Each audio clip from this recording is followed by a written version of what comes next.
Assalamualaikum warahmatullahi wabarakatuh. Sobat RH sekalian.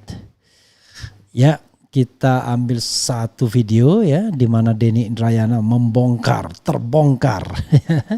Mahfud pernah perintah Denny bantu Anies bisa nyapres ya. Nah, apalagi ini. Itu ya saudara sekalian.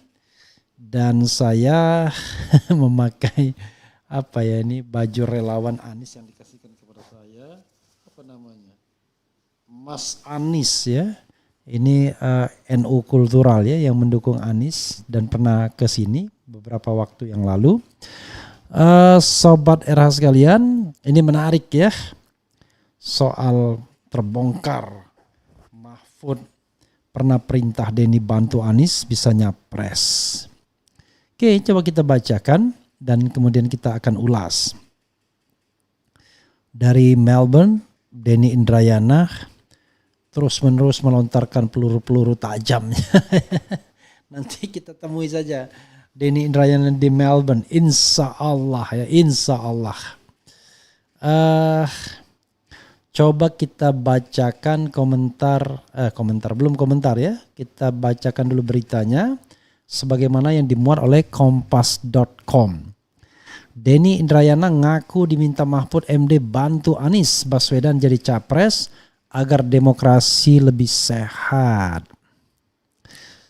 Jakarta, kompas.com, pakar hukum tata negara Denny Indrayana mengaku mendapatkan pesan dari Menteri Koordinator Bidang Politik, Hukum dan Keamanan Menko Polhukam Mahfud MD agar membantu Anies Baswedan berkontestasi dalam pemilihan presiden Pilpres 2024. Kata Denny, Mahfud beralasan hal itu agar demokrasi di Indonesia menjadi lebih sehat. Good. Kenapa terkesan Mahfud MD bermanuver untuk tidak menyukai Anies ya, agar tetap dianggap good boy di kekuasaan mungkin. Mulanya Denny bercerita bahwa hal itu disampaikan saat terakhir bertemu di rumah dinas Mahfud.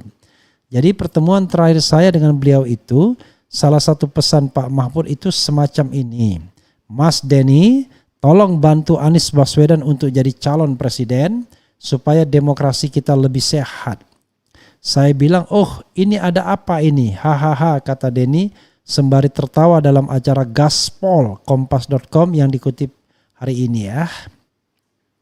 Denny mengaku tidak tahu apa yang melatar belakangi Mahfud menyatakan hal itu.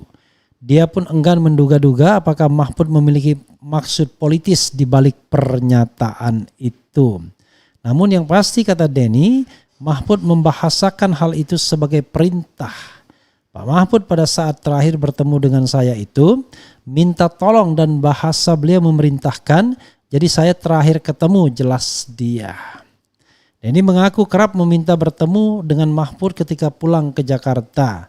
Sebelum bertemu ia memohon pada Mahfud melalui pesan singkat WhatsApp. Mahfud pun menyetujui permintaan bertemu itu. Pak Mahfud kemudian memberi waktu, biasanya ya mas nanti malam ya ke rumah dinas beliau, cerita Denny. Mantan Wakil Menteri Hukum dan HAM itu berani membeberkan cerita tersebut karena Mahfud sendiri sudah mempublikasikan hal tersebut dalam beberapa kesempatan. Bahkan sekali lagi Denny menyebut Mahfud memerintahkannya untuk membantu Anies Baswedan agar dapat ikut serta dalam Pilpres 2024. Itu sudah dipublikasikan Pak Mahfud di mana-mana juga. Saya perintahkan Denny Indrayana untuk membantu Anies Baswedan kok supaya demokrasi kita lebih sehat.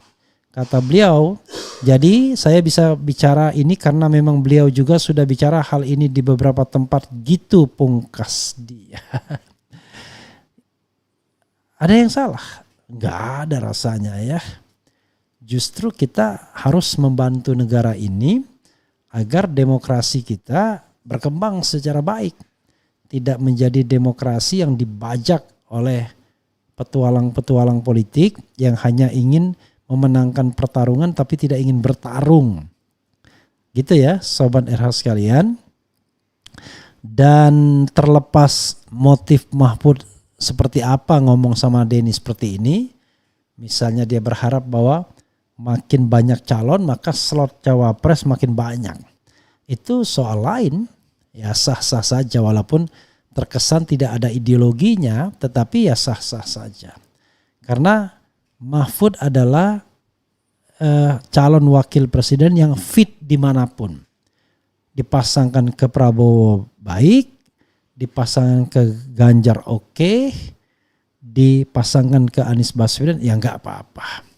Kebetulan Mahfud juga itu dari Yogyakarta, guru besar Universitas Islam Indonesia, dan seperti yang dikatakan oleh MH Ainun Najib, Jakarta harusnya belajar ke Yogyakarta.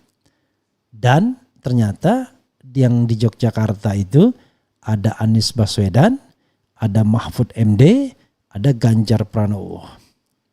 Bedanya adalah Mahfud MD dan Anies Baswedan bertempat tinggal di Yogyakarta. Bahkan Mahfud MD sebelumnya memang menjadi dosen di sana. Dosen Universitas Islam Indonesia, dan sekarang kita tidak tahu apakah masih aktif atau tidak. Harusnya tidak lagi ya, enggak juga. Mungkin masih aktif membimbing disertasi atau apa.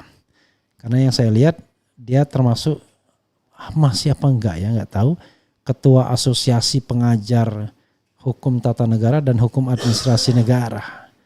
Ini yang menurut saya enggak etis rasanya ketika dia sudah menjadi belongs to the government, karena akan menghilangkan objektivitas. Tapi kalau dia pernah mengatakan untuk membantu Anies agar bisa nyapres, menurut saya ya bagus itu.